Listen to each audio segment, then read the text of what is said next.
La Seconde Guerre mondiale est l'un des sujets les plus étudiés dans l'histoire. De nombreux ouvrages, documentaires, films, expositions et même jeux vidéo ont été consacrés à ce sujet. Cette guerre particulièrement destructrice s'est soldée par des pertes humaines considérables. 60 millions de personnes y sont décédées. Fait historique marquant, dans ce conflit, les victimes civiles représentèrent jusqu'à 65% des disparus. Un taux jamais atteint auparavant. Mobilisés à l'arrière, essayant simplement de survivre, ils devinrent autant témoins qu'acteurs du conflit qu'ils subissaient sans relâche. Loin de nous focaliser uniquement sur les grandes batailles et les hommes providentiels, intéressons-nous plutôt à la manière dont certains de nos proches ont vécu quotidiennement ce conflit. Quel rôle y ont-ils joué ? Quels souvenirs en gardent-ils ? Qu'en est-il de ceux qui, loin du général de Gaulle, se retrouveront en France occupée ? Ces soldats de 1939, comme ils sont en tout point semblables déjà par la forte démarche, la ferme résolution du visage à ceux de 1914-18, le poilu d'aujourd'hui est bien exactement le même que le poilu qui, il y a 20 ans, nous donna déjà la victoire.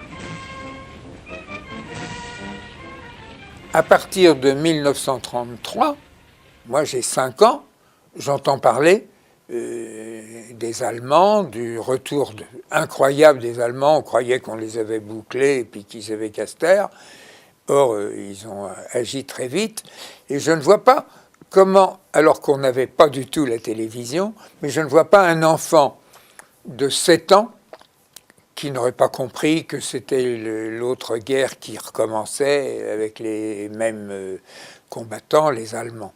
On disait beaucoup dans la famille qu'il allait y avoir la guerre, mais on n'était pas certain de ce qui allait se passer. On ne pouvait pas supposer que la guerre, ça serait ça. Alors le jour où la guerre était déclarée, tout le monde était triste. Bien que la propagande dise ça va durer quelques semaines, ce n'est pas grave, nos soldats, nos paysans seront revenus pour faire les moissons. On chantait à la radio, nous irons étendre notre lâche avec Siegfried. Vous êtes au courant de ça ? Faites-moi confiance, c'est un petit peu vrai. Parce que les deux armées, ils ont resté au moins pendant plus de 8 mois, comme ça. C'est tout juste s'ils ne jouaient pas aux cartes tous les deux, vous voyez. Il fallait entendre Daladier, il fallait entendre Paul Reynaud. Nous vaincrons parce que nous sommes les plus forts. Je ne sais pas si vous avez pu avoir des affiches de ça. Dans toutes les rues, il y avait des affiches. Mon père a été mobilisé, mais entre septembre 39 et mai 40, ça fait 7-8 mois où il ne s'est rien passé du tout. Il a eu 2 permissions. Et à ce moment-là, on se disait, mais 2 permissions, c'est chouette de le revoir 2 fois. Mais pourquoi il a eu 2 permissions ? Parce qu'il ne se passait rien. L'inquiétude a commencé quand il y a eu l'invasion de la Belgique. Alors là, ça a été la croix et la bannière. Là, je pense que là, il y a eu une période entre le mai 40 et juin 40 où il y a eu l'armistice, c'est-à-dire environ 1 mois où ça a été la galère totale. Les Allemands, ils avaient une réputation qu'ils avaient fait des atrocités terribles en 1914, 14-18. Tout le monde avait peur d'eux. C'est pour ça qu'il y a eu l'exode. Beaucoup de gens, ils sont partis à l'exode soit vers Bordeaux, tout ça. Et ils seraient restés chez eux, ils ne seraient pas morts. Et ils partent sur les routes et le résultat, c'est qu'ils sont mitraillés. Ils sont mitraillés par des Allemands, par des Italiens qui avaient participé en plus à ce genre de règlement de compte. Et il y a eu énormément de gens sacrifiés. Et j'ai vu les gens revenir après mitraillage en disant on est revenu, mais on ne peut pas rester sur la route, c'est pas possible, parce qu'on se fait canarder. On se fait canarder tout le temps et les gens ne peuvent pas rester. Ils ne pouvaient pas rester. Enfin, disons, dans mon escalier, par exemple, il y avait 10-12 familles au moins. Et sur les 12 familles, il y en a eu plus de la moitié qui sont revenus avec des drames, des des parents morts, etc. Ça a été vraiment une catastrophe, hein, ça. Un jour, avec mon frère, on passait devant un café, et puis, ma foi, on voit des motos au loin. On dit, tiens, c'est les Anglais, comme on était habitué à les Anglais. Mais vous savez, les Anglais, ils avaient un casque rond, là. Vous voyez, c'est pas du tout comme le casque allemand. Hein. Théoriquement, on dit, tiens, c'est les Anglais. Tout d'un coup, ils arrivent sur nous, c'était les Allemands. Oh, je vous dis pas. Hein. À la radio, on nous avait dit que les Allemands, ils n'avaient pas passé la loi encore, ils étaient déjà chez nous, là, vous voyez. Alors, théoriquement, voilà. C'est comme ça qu'on a vu les premiers Allemands arriver. C'est-à-dire qu'avec ma mère, on était allés à la Porte des Lilas pour attendre de voir ce que ça donnait. Et en fait, on a vu arriver... les premiers Allemands qui sont rentrés dans Paris étaient sur des vélos, des sidecars. Et on trouvait ça très drôle parce qu'on ne s'attendait pas à voir des troupes en vélo. Et après, on est rentré chez nous. On n'était pas tellement affolés. On était écœurés par la guerre, mais pas trop affolés. Mais après, je me souviens que la suite des troupes est passée par certaines rues. Et entre autres, ils sont passés devant notre pavillon. On habitait dans un pavillon. Et ils sont passés, je me souviens que ma mère avait tiré les volets. Presque tous les gens, d'ailleurs, s'étaient enfermés. Et à travers l'écart des volets, moi, j'étais très frappée parce qu'il y avait des hommes tellement jeunes, on aurait dit des enfants, des adolescents. Et ça ne ressemblait pas à l'idée qu'on se faisait. Et ça m'a beaucoup frappée. Quand ils sont arrivés dans des carrioles avec des chevaux. Ils avaient des chevaux. Et moi, j'ai été les voir rentrer, parce que c'était porte de Montreuil, c'est une porte assez importante qui est rentrée. Et ils sont rentrés là, et j'ai été les voir, et j'ai même eu du chocolat. Ils m'ont donné du chocolat. Moi, je trouvais que ma mère faisait des bons comme ça, parce qu'elle ne voulait pas que je mange ce chocolat. Elle croyait qu'il était empoisonné ou je ne sais pas quoi. Mais enfin, c'est vrai, hein, elle ne voulait pas que je mange le chocolat. Et moi, j'avais envie de manger le chocolat parce on commençait les restrictions à cette époque. À ce moment-là, au bout d'un mois d'une pagaille effrayante, Pétain ayant signé à ce moment-là, je pense qu'il y a eu un soulagement parmi beaucoup de personnes. Français, l'Assemblée nationale m'a investi de pouvoirs étendus. Le gouvernement doit faire face à une des situations les plus difficiles que la France ait connues. Pour accomplir la tâche immense qui nous incombe, j'ai besoin de votre confiance. Vos représentants me l'ont donnée en votre nom. Ils ont voulu, comme vous et comme moi-même, que l'impuissance de l'État cesse de paralyser la nation. J'ai constitué aussitôt un nouveau gouvernement. Notre programme est de rendre à la France les forces qu'elle a perdues. Elle ne les retrouvera qu'en suivant les règles simples qui ont de tout temps assuré la vie, la santé, la prospérité des nations. Nous ferons une France organisée où la discipline des subordonnés réponde à l'autorité des chefs dans la justice pour tous. Tous les Français fiers de la France fière de chaque Français, tel est l'ordre que nous voulons instaurer. Nous y consacrerons nos forces, consacrez-y les vôtres. La patrie peut assurer, embellir et justifier nos vies fragiles et chétives. Donnons-nous à la France, elle a toujours porté son peuple à la grandeur. Les ministres ne sont responsables que devant moi. C'est moi seul que l'histoire jugera. Je vous ai tenu jusqu'ici le langage d'un père. Je vous tiens aujourd'hui le langage du chef. Ah, Pétain, c'était pour nous un grand homme. Hein. Et le maréchal Pétain, hein. Verdun, qui sait qu'organiser Verdun. Bon, c'est pas lui, hein, comment, mais c'est lui qui a tout organisé puis qui a réussi à vaincre les Allemands à Verdun. Hein. Au début, il y avait quand même beaucoup de gens qui étaient avec lui.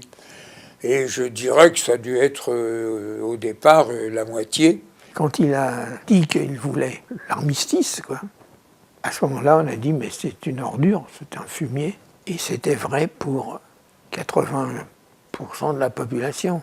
Au moment de l'armistice, tout le monde était pétainiste. Mais les gens qui disent que c'est pas vrai. C'était la fin de la guerre. Il y avait l'occupation allemande, mais au moins il n'y aurait plus de bombardement, il n'y aurait plus rien. Il faut voir toutes les villes qui ont été détruites. Il y avait une propagande inouïe de la part de Pétain. On a chanté Maréchal nous voilà dans classe. On était sûrement conditionnés. Il y avait tout ce déroulement des actions chaque matin qui faisait qu'on sentait qu'on était engagé dans une nouvelle époque avec des méthodes pour mettre en valeur le maréchal Pétain, quoi. J'ai chanté aussi les chansons qu'on nous apprenait, qu'on nous obligeait à chanter. On marchait dans les rues de l'école. Maréchal, nous voilà. Et moi, je ne chantais pas. Si jamais mon père m'entend chanter ça, il va m'assassiner.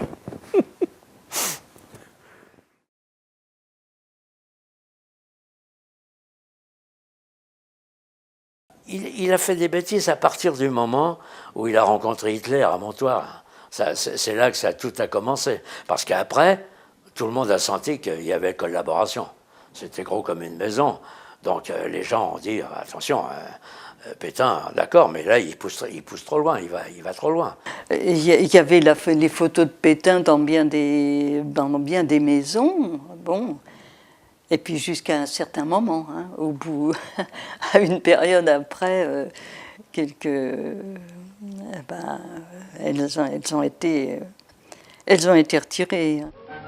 Le ravitaillement de la population, un des plus graves problèmes de l'heure, est étroitement dépendant de la production agricole et par conséquent de la main-d'œuvre paysanne.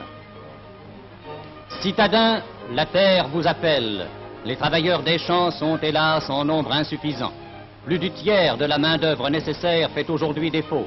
Il faut combler le déficit. Il faut sauver la récolte et assurer le pain des Français. Citadins, si la ville ne vous retient pas absolument, inscrivez-vous à la mission de restauration paysanne. Il faut gagner la bataille du pain de demain. J'ai vu personne mourir de faim pendant cette période. Mais évidemment, il y avait beaucoup de restrictions. Moi, j'allais faire la queue au marché, je partais à 6 h le matin. Je faisais la queue, je tombais dans les pommes. Il n'y avait pas les pompiers comme maintenant pour ramasser à ce moment-là. Hein. Il fallait se débrouiller tout seul. Hein. Je tombais dans les pommes parce que je n'avais pas bouffé, hein, déjà. Et puis, arrivé devant l'étalage, pour des carottes, plus rien.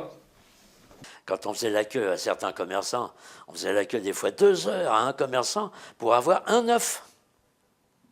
Pour avoir un œuf. Et on était tout contents parce que des fois, les gens faisaient la queue 1h30 et quand ils arrivaient au bout, ils pouvaient repartir chez eux, il n'y avait rien du tout. On allait trouver les paysans, enfin mes parents, pas moi, mais ils allaient acheter en sous-main, ils allaient acheter de quoi manger. Et on a trouvé comme ça de quoi manger pendant 3-4 ans. Ah non, on ne mangeait pas très bien. On n'avait pas de pommes de terre, il fallait qu'on aille chercher des carottes de l'autre côté de la Seine, assez loin. Pour avoir un quart de beurre, il fallait faire la queue pendant un certain temps. Non, on ne peut pas dire qu'on était très heureux au point de vue de nourriture. Hein. Mais enfin, on s'en accommodait. Hein. Ah non, la faim, ça a été dur. Hein. Il n'y avait presque pas de sucre. Hein. Il n'y avait pas de café. On a mangé du pâté, ça avait été du chat et du rat, je ne sais pas quoi. Hein. Du pâté. Moi, je me souviens avoir plus souffert du froid que de la faim. Oui. Bah, je pense aussi que mes parents devaient me donner les meilleurs morceaux. Et c'est ce qui est logique. Mais je me souviens du froid, oui, surtout. Parce qu'on habitait dans une maison avec le chauffage central et il n'y avait pas de charbon. L'hiver 41 à 42, ça a été des hivers terribles. Il y avait de la neige terrible, je vous dis pas ici. Il n'y avait pas de sel, il n'y avait rien à ce moment-là. Hein. La neige, quand elle tombait, il n'y avait même pas de machin, de socle. Hein. Et il y avait de la neige terrible. À Paris, il y avait les cafés tenus par des Auvergnats, les bougnats. Alors il y avait le café, il y avait le chantier, la cour, où il y avait les collines de charbon. Mais il n'y avait pas de charbon, il n'y avait pas de bois, il n'y avait rien du tout. Et j'avais 2 bancs de charbon. Et l'électricité allumée, parce que le givre fermait les vitres, on était dans le noir. Tout ça, il y a eu beaucoup de misère. Mais naturellement, il y a des gens qui se sont enrichis au marché noir. Mais il y a eu des paysans qui ont caché des enfants juifs, qui ont donné à manger sans vendre. Il y en a qui ont donné, mais d'autres qui n'ont pas donné un verre d'eau. Celui qui avait du pognon, il manquait de rien. Parce que, comme vous parlez de marché noir, après il y a eu le marché noir. On trouvait tout au marché noir. Il fallait se débrouiller pour arriver à vivre, pour se nourrir. Et je me souviens que beaucoup de gens se sont démunis d'objets précieux de leur maison ou de choses que d'autres gens enviaient ou trouvaient importantes pour pouvoir en échange obtenir de la nourriture. Je vais même avouer que, étant donné qu'à ce moment-là, je connaissais une photogravure qui faisait des faux tickets, parce que là aussi il y avait des faux tickets. Ah oui, tout s'engendrait là. Donc les faux tickets, j'ai fait ma première communion avec des faux tickets de pain. Bon, alors, bien sûr. Non, mais c'est pour avouer qu'à ce moment-là, tout le monde essayait de se débrouiller comme il pouvait, quoi. Tout en se débrouillant, faux ticket de pain, ça voulait dire ça de plus pain qu'on avait droit, quoi. Parce qu'on ne pouvait pas aller bien loin, naturellement. Et les tickets ont duré jusqu'en 1949. Les tickets de pain, par exemple, 1949-1950.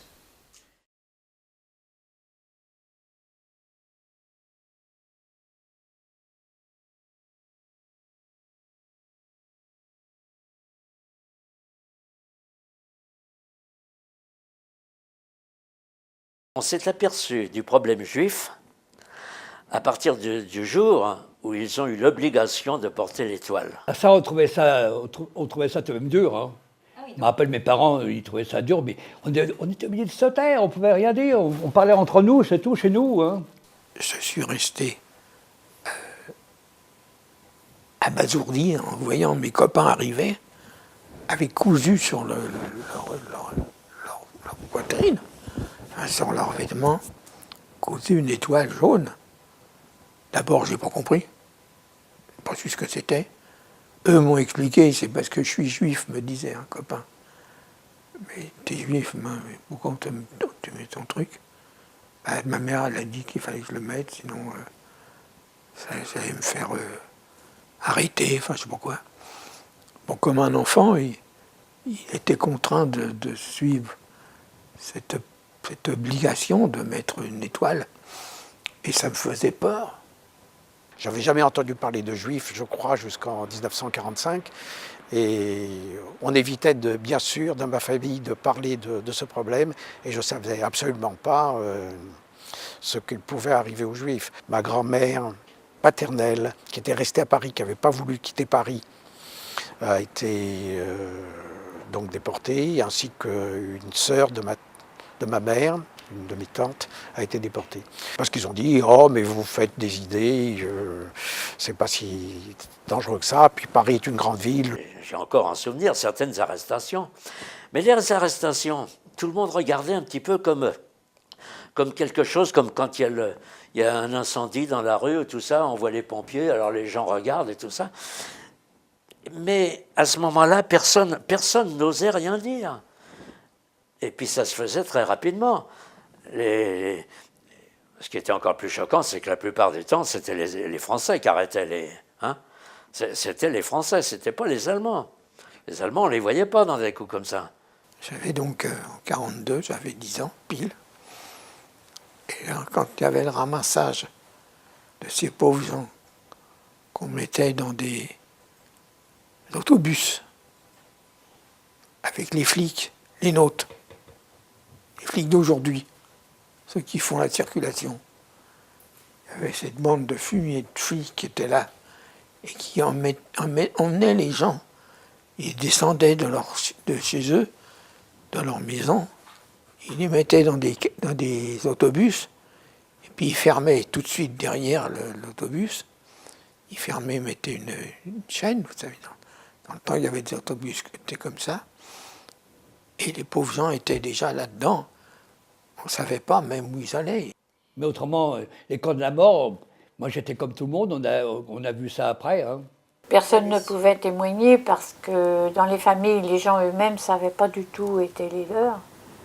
Donc ils ne pouvaient pas nous donner d'indices. Contrairement à ce que certains Français qui avaient un peu honte d'avoir pas si mal vécu que ça pendant la guerre, ont prétexté ignorer ce qui s'était passé, les camps de concentration et autres. Non, en 1944, les Français, les Parisiens notamment, savaient. Hein, ils savaient. On avait un doute à l'époque de ce qu'ils allaient en faire. On se demandait, mais qu'est-ce qu'ils vont en faire? Ils vont les emmener où? Où est-ce qu'ils les emmenaient? Alors la propagande, genre Pétain, avait bien calmé le jeu en disant que de toute façon, on leur ferait aucun mal. Bien sûr, on ne disait rien. Et moi, j'ai eu conscience de ça quand je les ai vus revenir en pyjama rayé. Ils sont revenus à ce moment-là. C'est vous dire que ça, c'était déjà des années et des années après qu'on les a vus revenir et qu'on a appris ce qui s'était passé. Je crois que c'était à l'hôtel Lutetia qu'il y avait des informations. Donc je sais que mes parents allaient voir régulièrement pour avoir des nouvelles de la sœur de ma mère, de la sœur de ma tante, de la mère de mon père, puis de leurs amis. Et donc pour voir s'ils revenaient.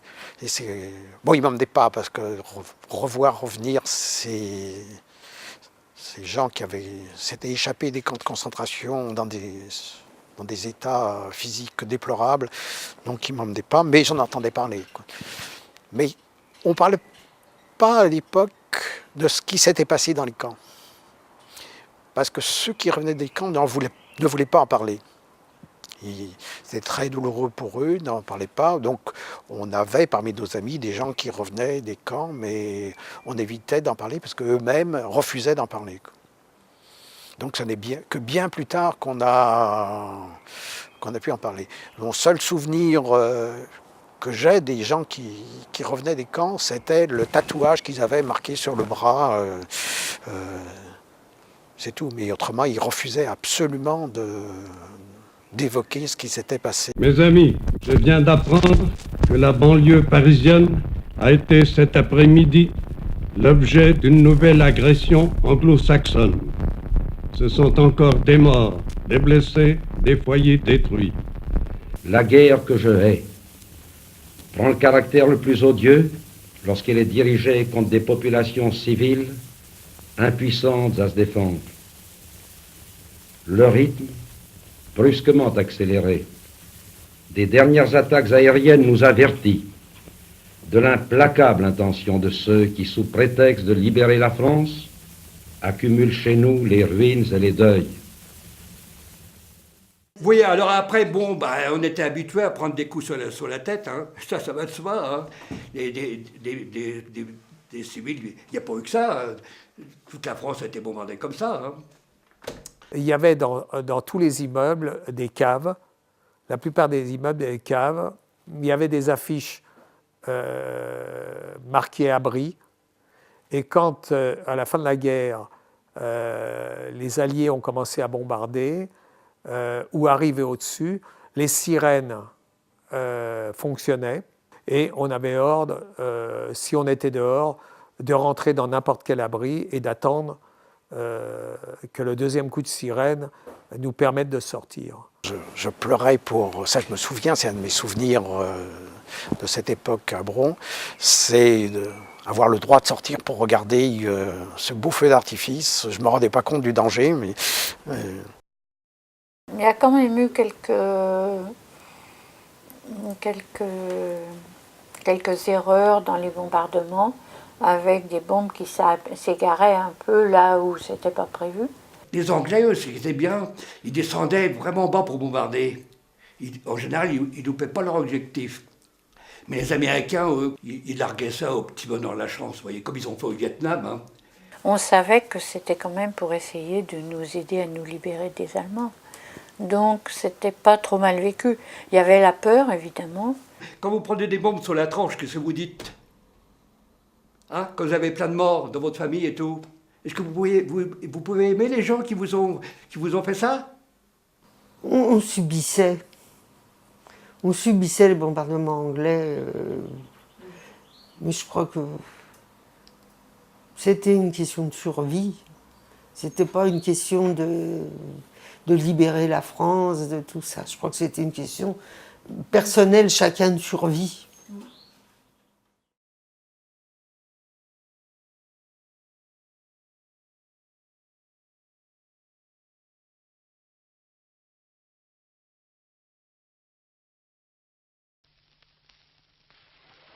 Paris. Un train de réfugiés qui n'avaient pu encore regagner la capitale entre en gare de Lyon. Aidés par les soldats allemands de service en gare, ils débarquent sur les quais.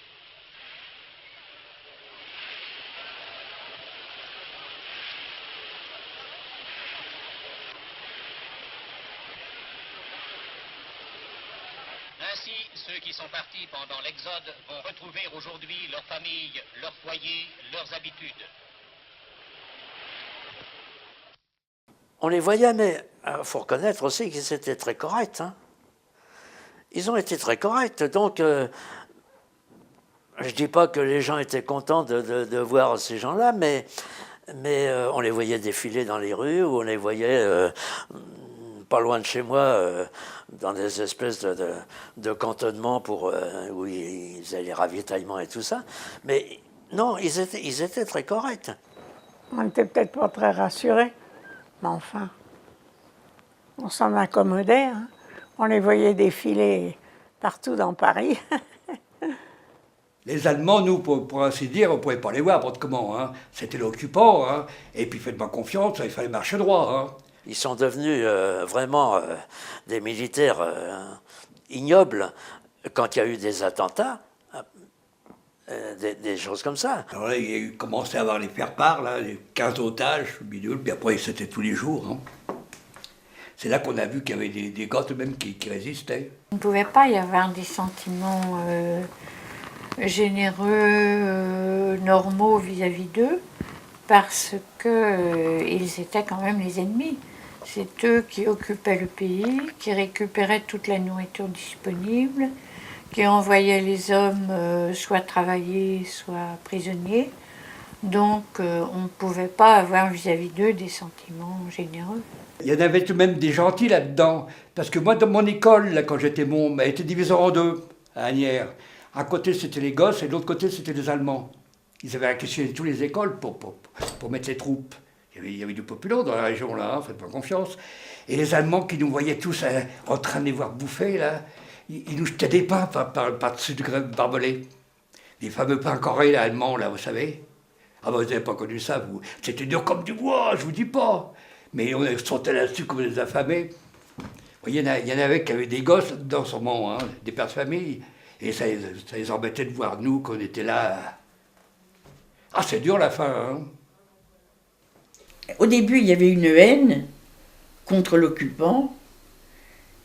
Et puis, c'était tellement installé qu'on s'est dit, ça ne peut plus bouger. C'est comme ça. C'est comme ça. Et puis après, bon, il a commencé à avoir la résistance. Obligatoirement, on en parlait un petit peu. Il y a des gens qui ont été complètement ignorants. Mais après, ça donnait de l'espoir. On a beaucoup entendu parler de De Gaulle grâce à la BBC, grâce aux conversations qui étaient entretenues par les gens qui écoutaient la radio. Donc on savait que De Gaulle préparait dans son fort intérieur, et il se sentait le devoir de préparer un autre gouvernement dès que ce serait possible, quoi. Bah, mes parents écoutaient la radio, mais la radio anglaise, nous, on ne l'écoutait pas pratiquement parce qu'on avait peur. Il y avait beaucoup de gens qui dénonçaient, ça se produisait, et puis parce que les Allemands eux-mêmes opéraient une surveillance terrible. Il débarquait chez vous tout d'un coup. Et le premier truc qu'ils faisaient, il allait voir le poste. Et nous, on le remettait tout de suite, nous, on l'effaçait. Hein. Un jour, ils sont venus une fois. Hein. On n'a pas été souvent, mais les endroits, ils allaient souvent. Hein. Alors là, ils embarquaient tout le monde. Il y en a plein qui se sont retrouvés dans les camps. Hein. Pour une connerie pareille. Français, contre des officiers de l'armée d'occupation, des coups de feu ont été tirés. 50 Français ont, ce matin, payé de leur vie ces crimes sans nom. Par l'armistice, nous avons déposé les armes. Nous n'avons pas le droit de les reprendre pour frapper les Allemands dans le dos. Dressez-vous contre ces complots. Aidez la justice. Un coupable retrouvé et 100 Français sont épargnés. Je vous jette ce cri d'une voix brisée. Ne laissez plus faire de mal à la France. Au départ, il y a, on peut dire, très peu de résistants. C'est pas encore faisable, c'est pas le moment. Il y a eu tout le gouvernement à Vichy, et les gens ont commencé à réfléchir. Et on se dit, mais qu'est-ce qu'on peut faire? Mais c'était très difficile parce que avec les pelles et les fourches, on ne pouvait pas lutter contre les Allemands.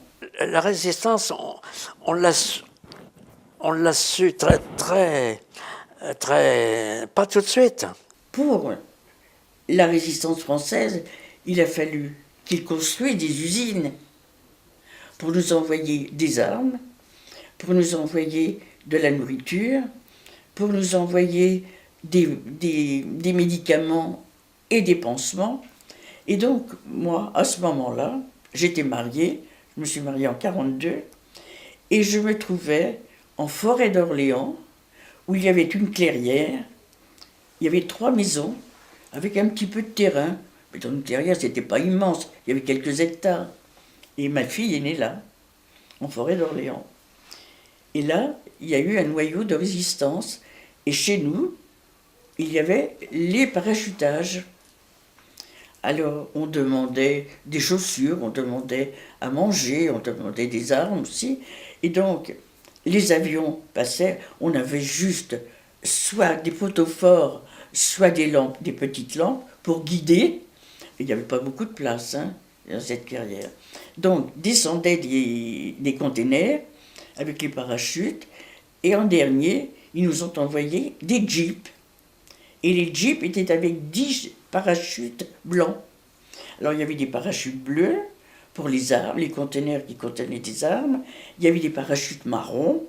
Et puis il y avait des conteneurs où il y avait des boîtes de survie. Et alors pour l'alimentation, il y avait des boîtes de haricots. Et toutes les semaines, il y avait des oranges pour les soldats anglais qui avaient été parachutés.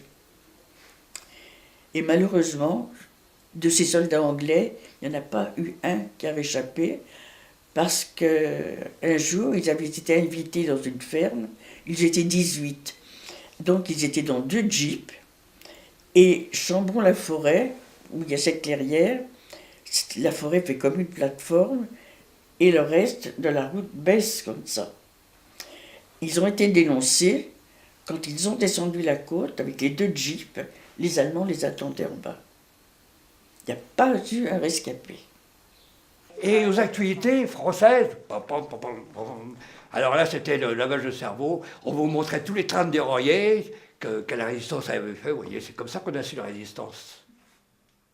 Mais on ne savait pas vraiment tout, parce que les Allemands montraient tout ce qui les avantageait, comme tous les pays font, autrement. On était près de Noyant en Touraine, c'est-à-dire que c'est là où passe la ligne Paris-Bordeaux. Donc il fallait c'est une ligne qui était très très empruntée par les occupants. Et il y avait des attentats sur cette ligne. Donc il fallait... Les Allemands ont exigé que ce pont de Bénaud, c'était le pont de Bénaud en particulier, il ne fallait pas qu'il saute, donc il fallait qu'il soit gardé. Et mon souvenir, j'ai une crainte de voir mon père partir pour garder le pont de Bénaud le soir à la nuit. Et ça, c'était une obligation des Allemands. Ici, Londres. Veuillez écouter maintenant quelques messages personnels. Pierrot ressemble à son grand-père.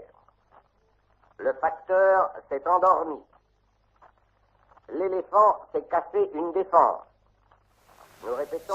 Chez certains résistants, il y avait des types qui n'étaient pas très honnêtes, pas très recommandables, qui ont profité un peu de la situation parce qu'ils avaient des armes. Ils étaient en face des gens qui n'en avaient pas. Alors ils en ont profité. Ils volaient les gens. Ils ont battu des paysans âgés pour voler. Ah, mais cet endroit du Loiret, ça a été l'horreur.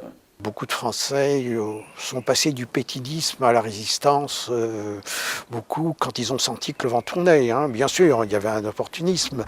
Il y a tout un tas de Français qui s'étaient montrés sans être collaborateurs, mais qui n'avaient pas été résistants, qui, du jour au lendemain, ont peint sur les voitures à la peinture blanche FFI, sont mis des bandeaux FFI, mais ça, c'était les résistants de l'après-guerre. Si mon père était là, il vous raconterait la libération de Paris, alors qu'il n'avait rien fait du tout. Il s'est planqué un peu partout où il a pu, parce qu'il n'a jamais travaillé pendant les Allemands, pour pas se faire prendre. Et il est resté donc caché. Et ce qu'ils ont fait,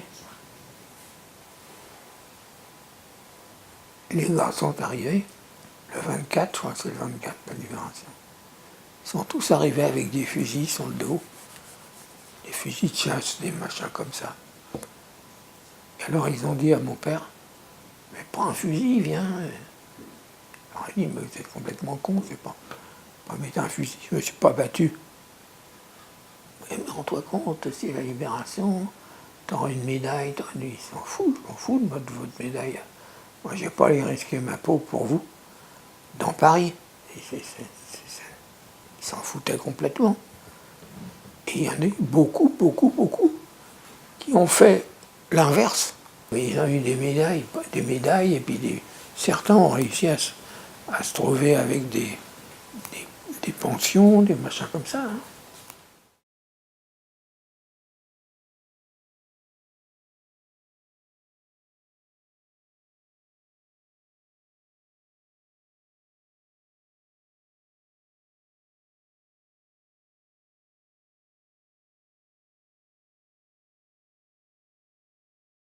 Les miliciens? Oui. Ah, les mecs avec les guettes blanches puis les bérets, on dit donc qu'on en voyait, hein. Ils patrouillaient, bande comment. Eh, qu'est-ce que vous croyez, vous? C'était une armée, hein. La milice, c'est ce que c'est. C'est un petit peu les CRS, mais sauf que c'est pas l'État. Vous voyez? C'était un ministre d'État qui les commandait, par contre. Le DA, toute la bande, alors celui-là, hein, le DA. Hein. Mais ça, tout le monde en avait peur. Dès qu'on voyait un béret, ça, c'était l'horreur.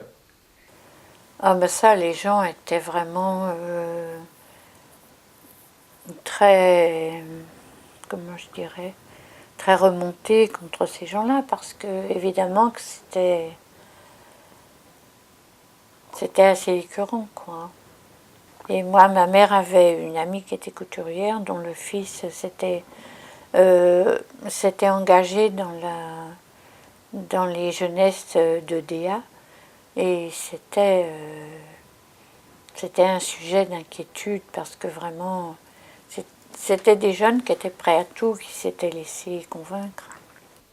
On a souffert aussi des délations, des dénonciations. On parlait de plein d'histoires de délation. Nous avons nous-mêmes été dénoncés par la concierge où il y avait l'atelier de confection, là où nous sommes revenus après-guerre. La concierge était toujours là, d'ailleurs, puisque, bon, mes parents auraient bien voulu la faire arrêter, mais il n'y avait pas de fait suffisamment précis, et donc on ne lui disait pas bonjour. Mais bon, elle est allée... bon, cette brave dame de bonne foi, on lui avait demandé s'il y avait des juifs dans l'immeuble, et elle est allée dénoncer, quoi.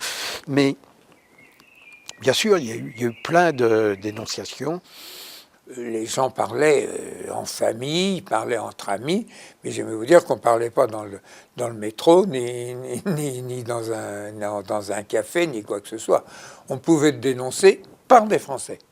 Non, la délation, on ne connaissait pas. Je pense que c'était plus sensible à Paris. Mais Louveciennes, c'était une petite bourgade à l'époque. C'était la campagne. On ne peut pas dire qu'on se méfiait les uns des autres, mais il y avait toujours la peur, vous voyez, qu'ils vous vendent, voilà, un truc comme ça. Hein. Parce que des fois, ils offrent des primes. Hein. On se méfiait un petit peu de son voisin en sachant que est-ce qu'il était un collabo, tout ça. C'était pas évident, hein. C'était pas évident. Plus tard, il y en aura les gens qui disaient « nous croyons toujours à la victoire de l'Allemagne et quel désastre que nous soyons libérés, etc. par un ».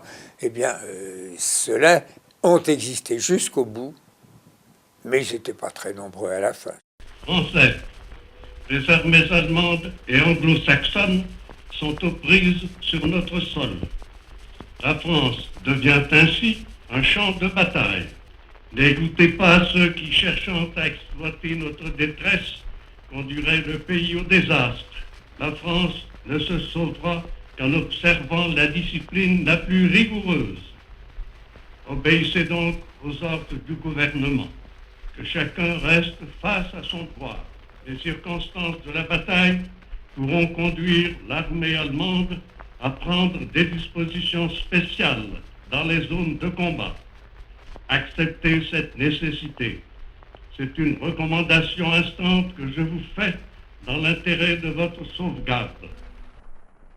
Il y avait quand même pas mal de gens qui écoutaient la BBC, donc on savait quand même qu'il allait y avoir ce débarquement, et puis c'était une raison d'espérer, c'était une raison de tenir. On sentait qu'il y avait quelque chose, qu'il se préparait quelque chose. C'était un espoir énorme, quoi, mais pas une certitude. On ne pouvait pas savoir comment ça allait tourner. Hein. La crainte, c'était ils débarquent, ils sont battus, ils rembarquent s'ils ont même le temps de rembarquer. Ah, ça a été dur, le débarquement, je me rappelle. Hein. On l'a su le lendemain, nous. Hein. On n'a pas su le jour même. Hein. Quand mon père a vu c'était des soldats américains, mon père a pleuré. Il n'a pas dit un mot. Il s'est mis à pleurer. Il était debout, il s'est mis à pleurer, et après il a applaudi. C'était très émouvant.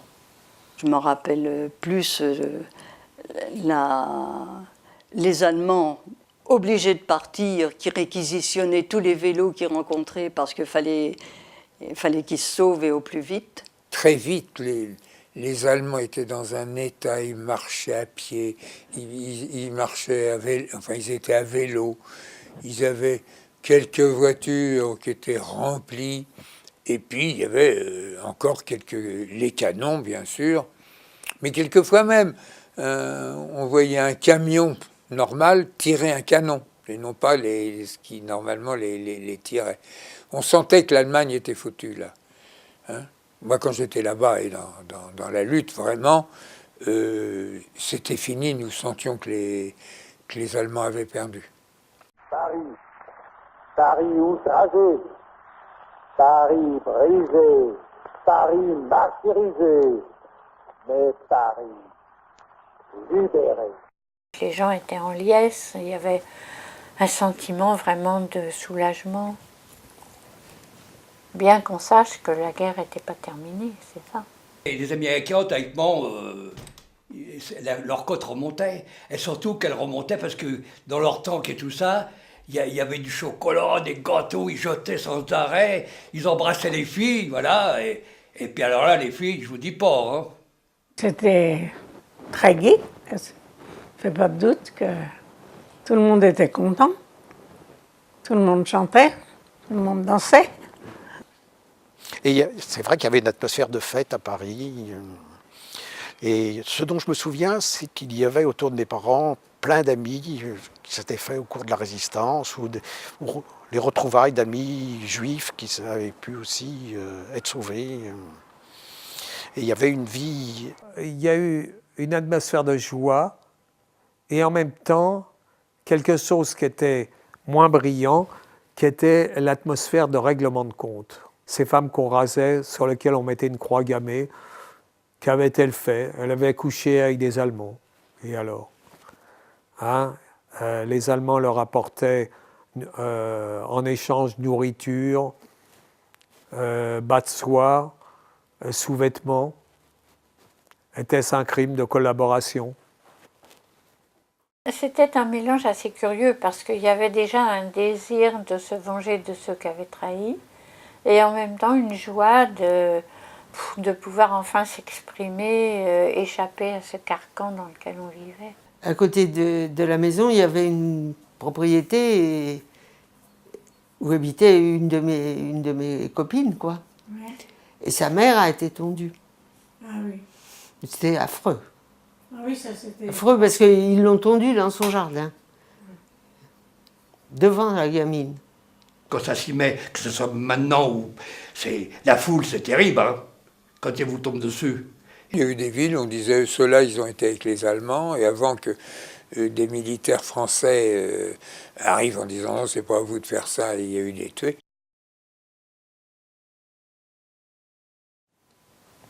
Mais les visions d'avenir, c'était très difficile parce que même quand la guerre a été finie, il y avait encore les cartes d'alimentation, il y avait encore un manque de nourriture, il fallait tout remettre à zéro et puis redémarrer.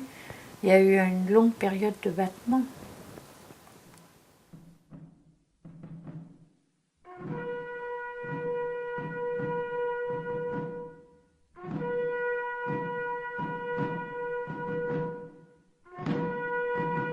Les commémorations, à mon avis, il faut les garder, hein, au contraire. Très important, ça. Hein. Moi, je suis pas pour. C'est pas le culte des morts, comme on dit. On a des morts, bon, ben, on y pense, mais c'est pas parce que c'est un jour déterminé. Pour moi, c'est utile parce que c'est des périodes qu'il ne faut pas oublier. C'est peut-être pas les commémorations en elles-mêmes qui sont importantes, mais il faut que les générations prennent conscience de ce qu'est la guerre. C'est-à-dire les pauvres gosses qui sont morts en déportation, c'était pas mal de se rappeler de ça, quoi. Et je sais pas, je vois pas trop ce que ça apporte. Je pense qu'il faudrait mieux travailler à l'union des gens que rappeler tout le temps les guerres. Alors on fête la victoire militaire. Et bien sûr, on ne parle pas trop de tout ce qui a pu se passer. À mon avis, ça ne veut rien dire. Rien. Rien dire. Ça ne répare rien. Ça ne répare rien. Ça ne répare pas. Ça ne répare pas. Ça ne peut pas réparer. Quand l'autre va mettre une gerbe, qu'est-ce qu'il enseigne à ceux qui ont souffert, qui ont eu faim, qui se sont battus? Qu'est-ce qu'il en sait? Il n'en sait rien. On ne vit pas bien si on cherche à oublier. Il faut que les jeunes générations, vous-même, vous sachiez ce qu'a été la guerre, pas pour avoir de la haine de l'autre, mais pour être informés. Toutes ces informations sont importantes pour nos descendances et pour la vérité, parce que la vérité, on dit que la vérité n'est pas toujours bonne à dire. Je ne pense pas que ce soit vrai. les vérités. On peut les contredire, on peut en discuter, mais il faut absolument juger telle et telle période objectivement. Well, now the Germans are dive bombing a convoy out into sea. There are 1, 2, 3, 4, 5, 6, 7 German dive bombers, Junkers 87s. There's one going down on his target now. Bomb. No, missed the ships. He hasn't hit a single ship. There are about 10 ships in the convoy, but he hasn't hit a single one. And there you can hear our anti-aircraft going at them now. There are 1, 2, 3, 4, 5, 6, there are about 10 German machines dive bombing a British convoy, which is just out to sea in the channel. I can't see anything. No, we thought he got a German one had been got then, but now the British fighters are coming up. Yes, here they come an absolute steep dive, and you can see their bombs actually leave the machines and come into the water. You can hear our own guns going like anything now. I'm looking round now, I can hear machine gun fire, but I can't see our Spitfires. There must be somewhere there. Oh, here's one coming down now. There's one coming down in flames. Somebody's hit a German, and he's coming down. There's a long streak. He's coming down completely out of control, a long streak of smoke. The man's bailed out by parachute. The pilot's bailed out by parachute. He's a Junkers 87, and he's going slap into the sea, and there he goes, smash! Terrific crumble of water, and there was a Junkers 87. There was only one man got out by parachute, so presumably there was only a crew of one in it.